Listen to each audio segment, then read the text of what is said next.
Jinwoo ang kanyang mga mata at biglang umupo. Pakiramdam ng kanyang mga dibdib ang nagpatigil sa kanya. Isang ospital ang kinalalagyan niya, isang lugar na lubhang pamilyar sa kanya. Bigla na lamang, pumasok sa kanyang kwarto ang dalawang lalaking nakaitim. Manhin kung nagulat ka, Ginoong Wo. Ito ang aking card, sabi ng isa sa kanila, na nag-abot sa kanya ng isang card. Korean Hunters Build Inspectors Division. Hindi maiwasang mag-isip ni Jinwoo kung ano ang nais ng mga inspektor mula sa kanya. Ligtas ba ang ibang mga hunter? Tanong niya, nabawasan ang kaba nang malamang ligtas naman sila, maliban kay Hunter Ju na kailangan ng panahon para mag-recover mula sa matinding trauma. Noong dumating kami sa dungeon, nakita namin ang iyong bangkay na nakahandusay sa ibabaw ng isang altar. Wala nang mga estatwa sa silid. Kung hindi namin natagpuan ang ilang bahagi ng katawan ng mga yumao, baka iba ang pinangyarihan ng pangyayari, paliwanag ng inspektor, iniwan si Jinwoo na naguguluhan. Amin pong pinaniniwalaan na ikaw ay tumanggap ng double awakening. Nagpatuloy ang inspektor, seryosong tono ang kanyang tinig. Isubok namin ang iyong mga kapangyarihan. Mangyaring ilagay ang iyong kamay sa bato sa makina. Nagpakita ang bato ng mana level na 10, ang pinakamababa niyang rank ay nasa hindi bababa sa 70. Matapos ang pagsusuri, iniayos ng Inspector Division ang kanilang mga gamit at umalis. Hindi maiwasang maramdaman ni Jinwoo ang kaunting panghihinayang sa mga resulta ng pagsusuri. Mukhang ako nga ang pinakamahina, bulong niya sa sarili. Pero hindi siya pwedeng maghintay sa mga ito ng matagal dahil dumating ang kanyang kapatid na si Gina, na nagalit sa kanya. Eksperto si Gina sa mga video game, at alam ni Jinwoo na maaaring matulungan siya ni Gina. Gina, kailangan ko ng tulong. Kapag may hindi pa nababasang sulat sa isang laro, paano mo ito binabasa? Tanong ni Jinwoo. Kailangan mo munang buksan ang iyong mailbox. Tapos doon mo basahin ang mga sulat, sagot niya, na medyo naguguluhan. Biglang nagpakita ng sistema screen, na nagpapabatid kay Jinwoo ng mga hindi pa nababasang pang-araw-araw na mga misyon at nagbabala sa kanya tungkol sa mga parusa kapag hindi niya sinusunod ang mga utos ng sistema. Ang mga sulat ay naglalaman ng mga misyon na kailangang matupad, tulad ng pagpatay ng mga specific monsters o pagkuha ng mga specific items. Hindi naintindihan ni Jinwoo ang anumang yon, pero alam niyang nakita na niya ito noon sa kanyang huling hantungan pa. Gusto ng bagong quest na tapusin niya ang maraming exercise tasks, pero nasa ospital siya at walang oras para doon. Parurusahan ka kung hindi mo matapos ang quest, babala ng screen sa kanya. Bigla, may lindol na sumekop at si Jinwoo ay natagpuang nahulog sa isang hukay ng buhangin, at bigla siyang napadpad sa kakaibang orange na disyerto ng ibang mundo. Agad siyang inatake ng isang malaking centipede, at tinuturo siya ng sistema na mabuhay hanggang sa maubos ang oras. Mayroon siyang 4 na oras na natitira. Nagsimula si Jinwoo sa pagtakbo para sa kanyang buhay habang patuloy na sinusundan siya ng centipede. Tumatakbo ang orasan at kailangan niyang mabuhay hanggang sa maubos ang oras. Sa huli, tumunog ang alarm, nagpapahiwatig na natapos na niya ang penalty quest. Nagtsismisan ang mga nurse tungkol sa kamanghamanghang paggaling ng hunter. Siya ay nag-eehersisyo at tumatakbo araw-araw, sabi ng isa sa kanila nang may paghanga. Tingnan ninyo siya, sa kabila ng kanyang pisikal na kahinaan, mayroon si Jinwoo ng isang lihim na eksklusibong monitor na siya lamang ang nakakakita. Ito ay isang system ng pagbibigay ng mga puntos, kakayahan, at gamit bilang gantimpala sa kanya para sa pagkumpleto ng iba't ibang mga gawain. Parang isang laro sa video na naging totoong buhay, at siya ay sinusubaybayan ng isang misteryosong pangyayari. Bagamat ang mga gantimpala mula sa system ay kadalasang basura tulad ng band-aid, lapis, at paper clip, isang araw, siya ay tumanggap ng susi sa E-class na dungeon. Ito ay isang mapanganib na bagay, ngunit kumpiyansa si Jinwoo sa kanyang kakayahan na hawakan ito, lalo na't siya ay ngayon ay double awakened. Gayunpaman, nang pasukin niya ang instant dungeon sa pamamagitan ng isang asul na pinto sa subway, agad niyang napagtanto na ito ay hindi isang karaniwang dungeon kanyang kinaharap. Ito ay katulad ng kilalang Red Dungeon, at alam ni Jinwoo na kailangan siyang maging maingat. Nag-iisa siya, at ang ideya ng harapin ng panganib mag-isa ay nakakatakot. Ngunit determinado siyang mabuhay kahit ano paman. Kamakailan lang, ako ang pinakamahina, naisip niya sa sarili, ngunit ngayon kailangan kong harapin itong dungeon mag-isa. Sa pagpasok ni Jinwoo sa subway, agad niyang napansin na may kakaiba. Ang istasyon ay abot-abo, at ang nakababahong amoy ay umaalingaw sa hangin. Bigla, lumitaw ang isang higanteng lobo na may bakal na mga pangil, handang umatake. Palagi niyang inakala na sapat siya upang harapin ang isa o dalawang goblin, ngunit ito ay isang kakaibang antas ng panganib. Nanginginig sa takot ang mga binti ni Jinwoo, ngunit nagawa niyang makuha ang kanyang mga isip at mabilis na umiwas sa unang buga ng lobo. Habang ang buntot ng lobo ay sumuswip sa kanya, napagtanto ni Jinwoo kung gaano kasarap ang kanyang pakiramdam. Alam niyang kailangan niyang labanan upang mabuhay, kaya't sinuntok niya ang lobo. Sa isang malakas na suntok, ang lobo ay nasampal palayo sa mga barikada. Hindi makapaniwala si Jinwoo, ito ba ay dahil sa kanyang pinagbyutang lakas? Subalit sa kasamaang palad, mabilis na nagpamalas ng lakas ang lobo at bumalik sa laban, na nagpapatunay na mas malakas ito kaysa kay Jinwoo. Patuloy siyang tumatakbo, umiwas, at umatake, ngunit hindi apektado ang lobo. Nang maramdaman niyang desperado at nag-iisa, bigla na lang pumasok sa isip ni Jinwoo ang isang sandata. Ang kanyang inventory ay lumitaw. Walang pag-aalinlangan, inihampas niya ang espada sa pulang lobo, nahati ang ulo nito sa kalahati. Isang ding ang naghudyat ng kanyang level up. Wala nang oras si Jinwoo para magdiwang nang lumitaw ang dalawa pang lobo. Alam niyang oras na para makipaglaban. Mabilis niyang pinutol ang unang lobo sa kalahati, na ipasok ang espada sa bibig nito. Kung ikukumpara sa mga estatwa na kanyang kinaharap, ang mga lobong ito ay basura lamang. Ang espada ay nagdagdag ng karagdagang 10 puntos sa kanyang pag-atake, at salamat sa pag-level up, lahat ng kanyang mga stats ay tumaas ng isa. Ang pagkumpleto sa kanyang pang-araw-araw na quest ay nakakuha sa kanya ng 3 mahahalagang stat point na ay lalaan, ngunit ang pag-level up at pakikipaglaban sa mga halimaw ay mas mabilis. Wala siyang ideya kung ano ang ginawa ng bawat individual na stat, ngunit ang pagpalakas ng espada ay agad na napansin. Nararamdaman niya ang kapangyarihan na dumadaloy sa kanyang mga ugat, at dahil doon, alam niyang mas lalo siyang lalakas. Matapos pagnakawan ang mga bangkay ng mga nahulog na halimaw, isang bagay lang ang natanggap niya, ang pangil ni Raiken. Gusto mo bang ibenta ang Raiken's Fang ng 20 ginto? Tanong ng kanyang personal shop. Nag-alinlangan siya bago tinanggap ang alok, sa pag-iisip na malamang na hindi ito nagkakahalaga. Pinag-isipan ni Jinwoo ang kanyang sitwasyon. Alam niyang hindi siya makakaalis sa piitan hanggat hindi niya natatalo ang boss o natagpuan ang return stone. Marahil ang pag-grind ng ilang mga antas ay maaaring makatulong sa kanya na magawa ang gawaing ito, ngunit ito ay magiging mapanganib. Ang kamatayan ay palaging isang posibilidad, ngunit sa ngayon, kailangan niyang tumuon sa mga lobo. Habang ang isang grupo ng mga lobo ay bumaba sa kanya, si Jinwoo ay hindi nakaramdam ng takot. Namatay na siya minsan. Siya ay tumakbo patungo sa mga halimaw, paghiwa kaliwa at kanan, at ang isang lobo dumakma sa kanyang likod.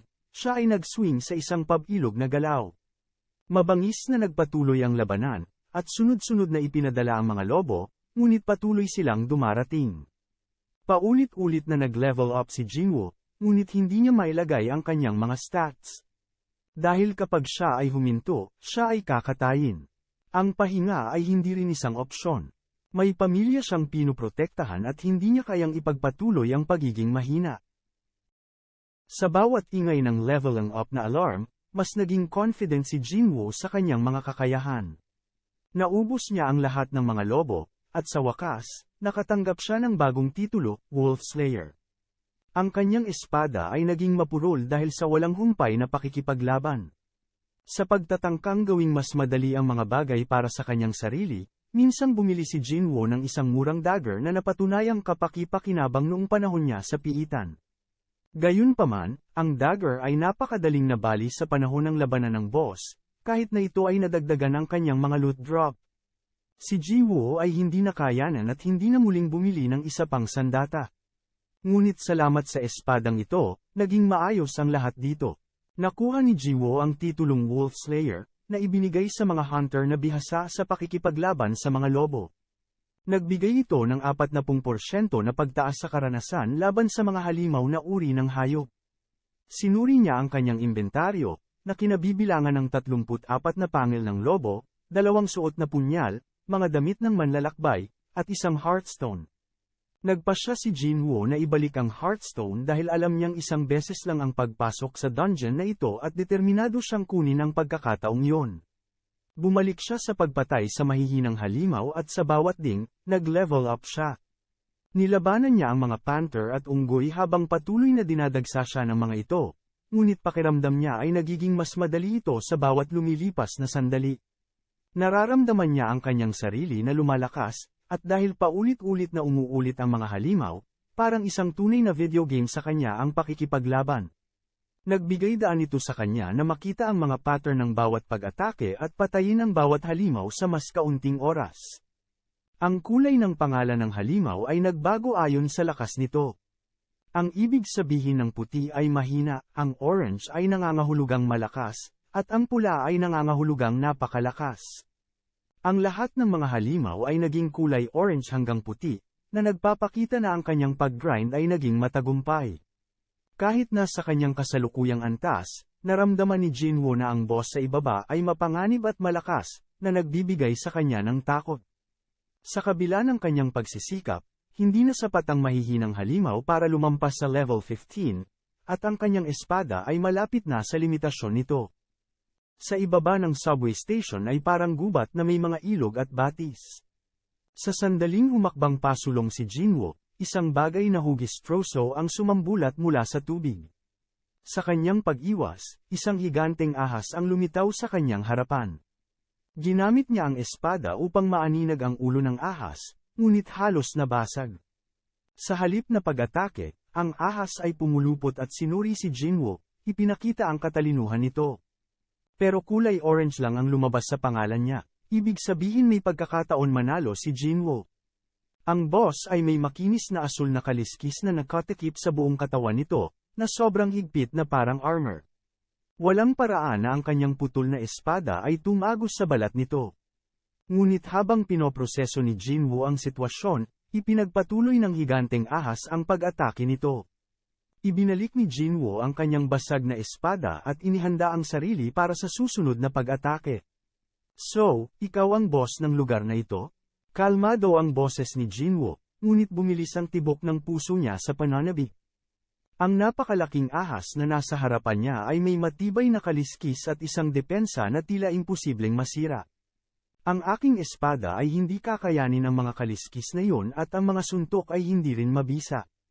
Kailangan ko ng napakabilis na pag-atake na may bigat sa likod nito. At kailangan ko ring pahinain ang depensa niya.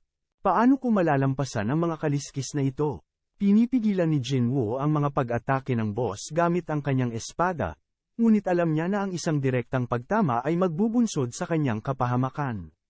Tinamaan si Jinwoo sa kanyang tagiliran at lumukat sa lupa, nagngangalit ang kanyang mga ngipin sa pagkadismaya. Nagsanay siya ng husto, ngunit kulang pa rin ang kanyang mga kasanayan. Ang bigat ng kanyang reputasyon bilang pinakamahina sa mundo ay nakabitin ng sa kanyang mga balikat. Pumunta siya rito upang maging mas malakas, upang itulak ang kanyang mga limitasyon at patunayan ang kanyang halaga. Alam ni Jinwoo yon hindi sapat ang lakas lamang. Ang takot ay maaaring maging sanhi ng pagkatalo kahit na ang pinakamalakas na mandirigma.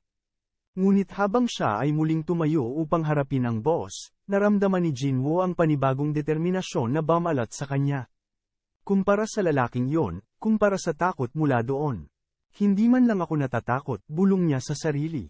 Inilagay ko lahat ng stats ko sa strength. Sakalin ko ang ahas na ito hanggang mamatay. Lumundag si Jinwoo at yamakap sa leeg ng boss. Sinakal niya ng buong lakas, umuumbok ang mga kalamnan. Mamatay ka. Sigaw niya, umaalingongaw ang boses sa loob ng silid. Sa isang saglit, tila hindi susuko ang boss.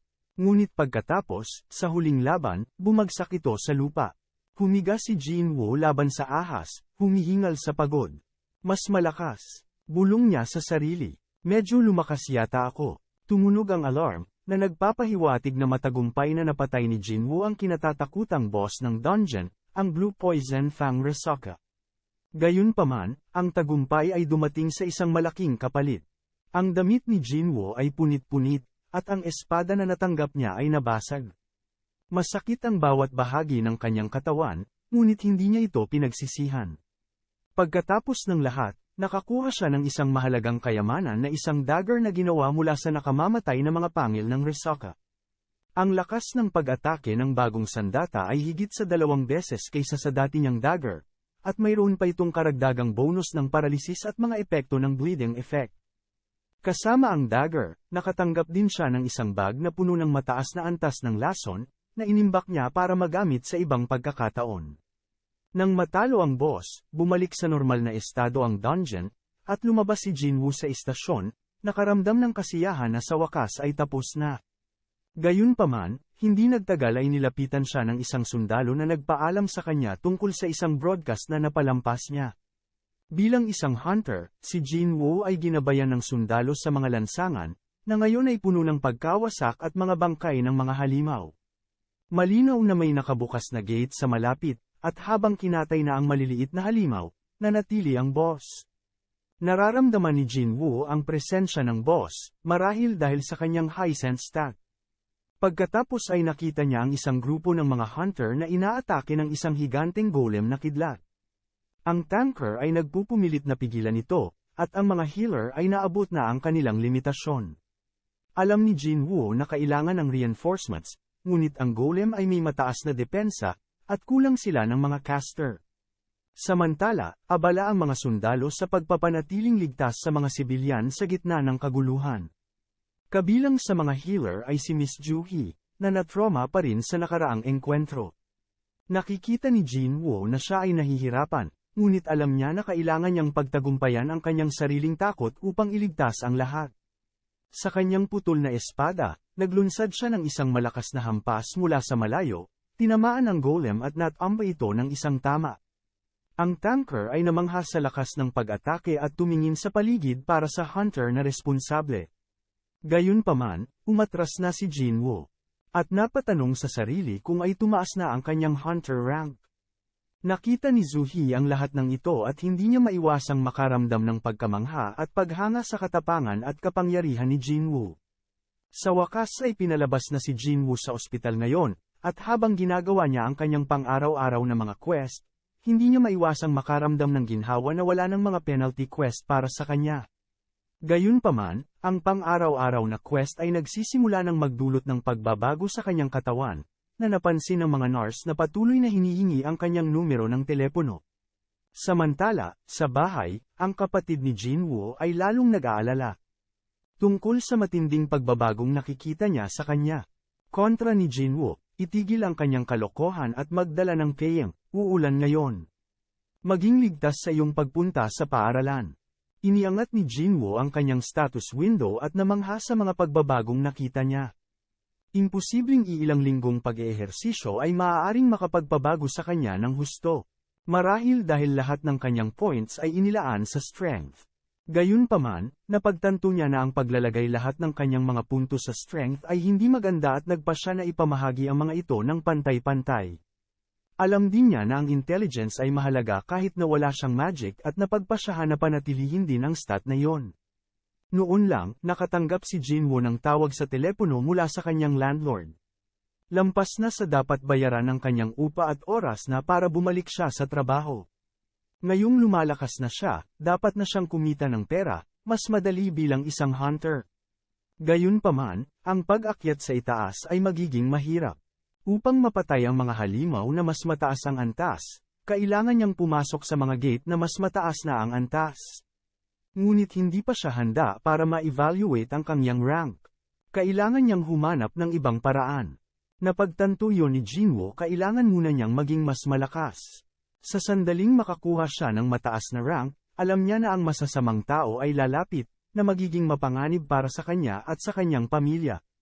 Sumali na lang muna siya sa isang personal attack force para kumuha ng mas maraming manpower at punan ang kanilang party. Pagdating sa site ng gate, sinalubong si Jinwoo ng pinuno at iba pang miyembro na kumutya sa kanya sa pagiging pinakamahinang hunter sa mundo. Pinigilan ng pinuno ang kanilang panunukso at ipinaliwanag na kailangan nila ng mas maraming tao para makapasok sa dungeon. Si Jinwoo ay babayaran ng malaking halaga ng 2 milyong won para lamang sa pagpapakita at pagpuno sa party. Binigyan siya ng kontrata para sa trabaho. Ako si Yo Jinho, sabi ng isang kapwa recruit na nandoon din para punan ang party. Ako ay 22 at isang D-rank hunter. Nagulat si Jinwoo sa makintab na armor ni Jinho at tinanong siya kung siya ay anak ng isang milyonaryo. Inakay ng pinuno si Jinwoo sa kanilang mga kagamitan, na siya naman ang baalang magdala. Naglalaman ito ng pagkain, damit, at mga first aid kit. Nahirapan ng mga personal attack forces na makahanap ng mga healer, kaya ito ang palagi nilang ginagawang pag-raid. Ang grupo ay pinasok ang mas malalim na bahagi ng dungeon, ngunit sa kanilang pagtataka, walang mga halimaw na nakikita. Posible bang magkaroon ng dungeon na walang halimaw? Umalingaw-ngaw ang boses ni Jinho sa nakakatakot na katahimikan. Pinatahimik siya ni Jinwoo, ang kanyang senses ay nasa mataas na alerto. Hindi naman sa wala, hindi pa lang nagpapakita. Ang mga halimaw na ito ay marahil ay nagtataglay ng mataas na talino, sagot niya. Biglang isang malakas na tili ang bumalat sa katahimikan, at nanlaki ang mga mata ni Jinwoo sa pagkaalarma. Mga insektong halimaw, sigaw niya, habang bumubuhos ang isang grupo ng mga langgam mula sa itaas nila. Ang tank ay nagsimulang kumilos, gamit ang provoke upang kontrolin ang daloy ng mga langgam, habang ang mga damage dealer ay nagtulungan upang patayin ang mga ito. Habang nag-aaway sila napansin ni Jinwoo kung gaano kahusay ang pagtutulungan nila, lalo na kung isa sa alang-alang nila ang pagsalakay sa dungeon ng walang healer. Sa kabila ng kanyang pagsisikap, lalo siyang nadismaya, nakakakuha lamang siya ng konting attack sa mga langgam upang hindi makakakuha ng atensyon mula sa iba. Ngunit ang mga scout na matalas ang mata ay nakapansin na hindi karaniwan. Ang ilan sa mga langgam ay may kakaibang marka sa kanilang mga exoskeleton. May malakas na predator sa paligid, ang babala ng scout. Sabi ng instinct ni Jinwoo ang party ay mapapasubaw sa isang malaking laban. Habang maingat silang lumalalim sa dungeon, nakaramdam si Jinwoo ng pagkabalisa sa kanyang party. Naramdaman niya ang layunin ng pagpatay na nagmumula sa kanyang mga kasama, at alam niyang nasa panganib silang lahat. Jinho, ang iyong espada at armor ay mamahalin, di ba? Tanong ni Jinwoo na mahina ang boses. Oo, siniguro ng aking ama na maganda ang aking kagamitan matapos marinig na ako ay pupunta sa aking unang raid. Sagot ni Jinho, bakas sa mukha niya ang pagkalito. Hindi ako sigurado, pero dapat kang mag-ingat, babala ni Jinwoo, ang kanyang mga mata ay iniskan ng kadiliman para sa anumang mga palatandaan ng panganib. Paiba-iba ang sukat ng mga dungeon, at mahirap hulaan kung gaano katagal bago makaalis dito. Ang ilang mga dungeon ay maaaring masakop sa loob lamang ng ilang oras, habang ang iba ay maaaring tumagal ng ilang linggo upang galugarin at suriin. Binalaan siya ng system ni Jinwoo tungkol sa mga lizards, ngunit hindi niya maisip kung bakit. Gayunpaman, alam niya na ang kanyang masamang premonitions ay karaniwang tumpak. Ang grupo ay gumugol ng maraming oras sa pagsusuri sa dungeon, ngunit ang lahat ng nakita nila ay mga patay na langgam. Ginamit ng scout ang kanyang ilaw upang maipaliwanag ang kasalukuyang silid, at isang kakilakilabot na tanawin ang naghihintay sa kanila.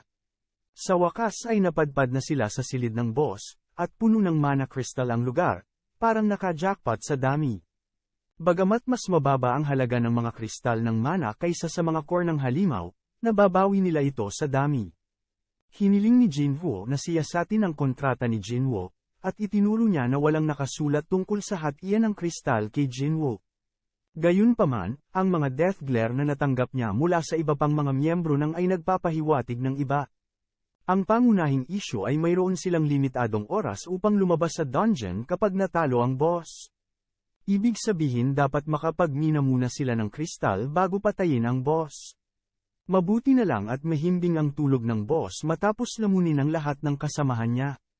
Na-realize ni Jinwoo na walang sense ang party setup ng grupong ito. Ito ay ipinag-uutos na magkaroon ng 10 tao na pumasok sa isang dungeon, ngunit mayroon lamang silang 8. Ginawa ng grupo ang palusot na nakalimutan nila ang mga kagamitan sa pagmimina sa sasakyan. Ginamit nila ito bilang isang perpektong pagkakataon para barikadahan sina Jinwoo at Jinho sa loob ng boss room. Noon ibinunyag ng mga lizards ang kanilang tunay na mukha. Nag-flashback si Jinwoo sa isa sa mga naunang dive niya sa dungeon. Isang veterano ang nagbigay sa kanya ng mga tips kung paano manatiling ligtas sa loob ng dungeon.